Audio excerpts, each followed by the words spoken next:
જય હિન્દ, હું રેશમા પટેલ, ગુજરાત પ્રદેશ મહિલા અધ્યક્ષ આમ આદમી પાર્ટી। આજે ગુજરાતમાં ભાજપ સરકાર દ્વારા પ્રેસ વાર્તા કરવામાં આવે છે અને એમાં વાતો વહેતી કરવામાં આવે છે કે સ્વદેશી અપનાવો અને ભારત દેશને આત્મનિર્ભર બનાવો। પહેલી નજરમાં તો એક દેશભક્ત તરીકે, એક દેશના નાગરિક તરીકે આત્મનિર્ભર અને સ્વદેશી વસ્તુ આવા શબ્દો સાંભળીએ ને તો ખૂબ લાગણી થાય, ખૂબ દિલમાં સુકૂન થાય, પણ વાસ્તવિકતા કંઈક અલગ છે। વસ્તુ એ સમજવાની છે કે ભાજપ કામની રાજનીતિમાં પહોંચી નથી શક્યું।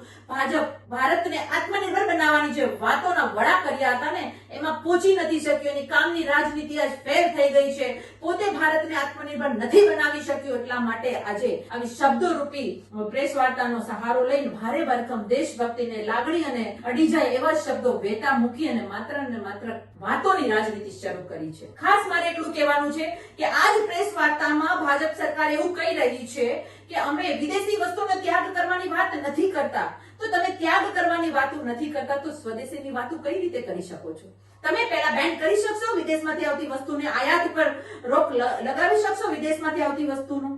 નહીં રોકી શકે। આપણે સૌ જાણીએ છીએ કે આપણે ગાડીઓ વિદેશી વાપરીએ છીએ, આપણે મોબાઈલ વિદેશી વાપરીએ છીએ, આપણે ઘડિયાળ વિદેશી વાપરીએ છીએ, આપણે દવાઓ વિદેશી વાપરીએ છીએ, આપણે ટેકનોલોજી વિદેશી વાપરીએ છીએ, આપણે અસંખ્ય વિદેશી વસ્તુ વાપરીએ છીએ અને આ ભાજપ સરકાર એવું કહી રહી છે કે સ્વદેશી અપનાવો અને આત્મનિર્ભર ભારતની રચના કરો। અશક્ય નથી, આપણે સૌ જાણીએ છીએ અને ભાજપ સરકાર પણ જાણે છે, પણ એને ખબર છે કે ભારતની સરકાર ભારતની જનતાને કઈ રીતે ભારે ભરખમ શબ્દોમાં પોતાના બાજુ કરવા, એટલા માટે આવા શબ્દો વાપરી અને આપણી લાગણી જોડે રમવા સિવાય બીજું કઈ કામ કરી નથી રહી। મારે એટલું જ કહેવાનું છે ભાજપ સરકારને કે પહેલા તો તમે ગુજરાતમાં અને દેશભરમાં જે પોતાના પક્ષને આત્મનિર્ભર બનાવવા માટે અન્ય પક્ષોનો સહારો લીધો છે ને એ પહેલા બંધ કરો। તમે ખુદ આત્મનિર્ભર નથી, તમે પણ બીજા ઉપર આધારિત છો, બીજા પક્ષોના નેતાઓ ઉપર આધારિત છો ને તમારી સરકાર બનાવી રહ્યા છો, તમારા પક્ષને મજબૂત કરી રહ્યા છો। તો પહેલા ભાજપ પક્ષ પોતાનો આત્મનિર્ભર બને, બીજાના નેતાઓ લેવાનું બંધ કરે અને પછી મોટી મોટી વાતો કરે।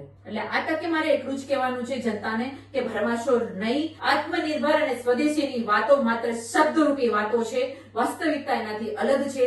ફરી એકવાર પ્રભુ શ્રી રામના નામે આપણા સાથે લાગણીમાં છલ કર્યું, દેશભક્તિના નામે આપણી સાથે લાગણીમાં છલ કર્યું, એવી જ રીતે ભાજપ ફરી પાછો આપણી લાગણી સાથે રમવા માટે સ્વદેશી અને આત્મનિર્ભર જેવી વાતો આપણા વચ્ચે વેતી મૂકી અને દેશભક્ત તરીકે આપણી જે લાગણી છે એ લાગણીને ઢંઢોળવાનું કામ કરે છે અને આપણને સારું લાગે, આપણને સાંભળવામાં સારું લાગે એવી વાતો કરી અને પોતાની કામની નિષ્ફળતાને છુપાવવાનું કાર્ય કરી રહ્યું છે। પોતે જે વાયદાઓ આત્મનિર્ભર બનાવવાના કર્યા હતા એ વાયદાઓ છુપાવવાનું કામ કરી રહ્યું છે, એ સ્પષ્ટ સાબિત થાય છે। ધન્યવાદ।